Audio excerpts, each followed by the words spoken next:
ኤክስተርናል ሴፋሊክ ቨርዥን ይባላል ወይም በአብሪቬሽን ኢሲቪ ማለት ነው።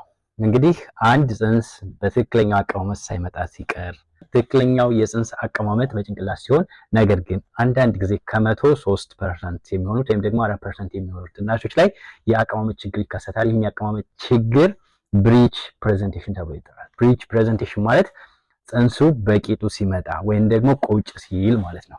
ስለዚህ በዚህን ሰዓት የሚወለድ ጽንስ የሚከሰቱበት ችግሮች ከፍተኛ ችግሮች ስለሆኑ ይህን ችግር ለመቀነስ እና ኦፕሬሽን ለመቀነስ ሲባል የሚሰራ ፕሮሲጀር ኤክስተርናል ሴፋሊክ ቨርዥን ተብሎ ይጠራል።